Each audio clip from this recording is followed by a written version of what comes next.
Help, she said in a whisper. I felt my heart begin to race. She was whispering for help. I swallowed and responded. Rebbeca? Where are you? I was jumped. I'm with a family. I want to go home. She continued to whisper, sounding like she was in pain. Where are you? I asked again.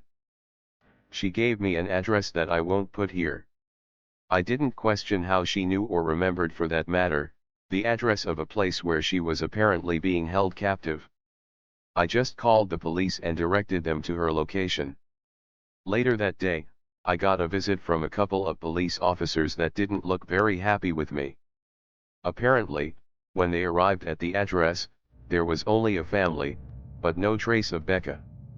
They had even done a search for Rebbeca herself based on my descriptions, but came up with nothing. They gave me a warning about calling in false information, stressing that it is a felony and next time I would be facing criminal charges. I had no words. I didn't know what to say. After they left, the phone rang again. I stared at the phone as Jim stared at me. You gonna answer that? He said. I did so and was again answered with, help. A chill ran down my spine. My mouth went dry and my heart began to race. Rebbeca, I said, my voice shaking. I need you, please help me, she whispered. I decided the only thing left to do was to go to her myself.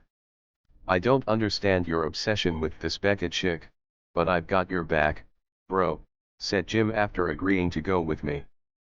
We drove to the address Rebbeca had given me. I looked out of my window and stared at a large, decrepit-looking house that appeared entirely out of place in a very nice-looking neighborhood. We got out of the car and proceeded to approach the front door. I noticed that the doorbell was broken, so I knocked. I was extremely nervous. These people were clearly dangerous if they did in fact kidnap Rebbeca, but if what the cops said were true, then maybe this was all some sick game of hers. I deeply hoped that it was the latter. After about a minute after I knocked, the doorknob turned and the door slowly opened. Standing before us was a tall, lanky boy, probably about 16 in age. His hair was bleach blonde and his skin was nearly as pale. Dirt covered the boy's arms and face. He looked at both of us and gave an extremely creepy smile. His voice was not what I was expecting. What do y'all want? He said in an unsettlingly deep voice for a boy his age. His smile never left his face. I'm looking for a girl, I answered, nervously. There was a look of recognition in his eyes as I said this. He knew who I was talking about. Oh, he said, his smile growing even wider. Y'all here for Rebbeca, huh? Jim and I looked at each other in amazement, more so from him. Why yeah, I said, with a bit of hope. Come on in, he said, motioning for us to enter. I'm Boyd, by the way. We were hesitant. We looked at each other, unsure if we should actually go inside. Your girl, said Jim. I got your back either way. We walked into the house, and to my amazement, there she was. It was Rebbeca. She was laying on a couch in the living room, completely passed out. Looking around the room, I noticed more people. 2 more teenage boys and an older man were sleeping on the floor. I looked over at Boyd, and he motioned for me to wake her up, still smiling. I tapped on her shoulder, but she didn't wake up. I pulled on her to turn her over, and to my surprise, her hair was different. It was the same bleach blonde color as Boyd.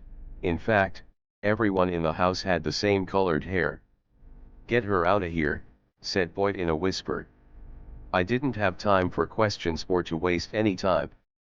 It was clear to me that Boyd was helping us here. Why didn't matter right now, we just had to go. After some more shakes, Rebbeca finally woke up. Her eyes were sunken and dark, her lips were chapped, and her face was as white as a ghost.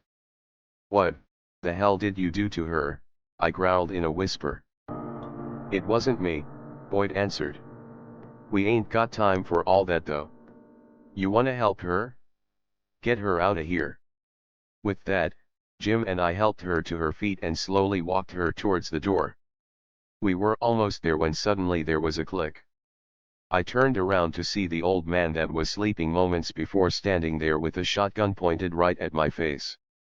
Not so fast, boy, he said in a deep, raspy voice. An evil semi-toothless smile formed on his beard-covered face. The other two boys were standing behind him, restraining Boyd by his arms. Jim and I stood with our arms raised in surrender. I'd never been so scared in my entire life. Please. I choked out. Please, just let us go.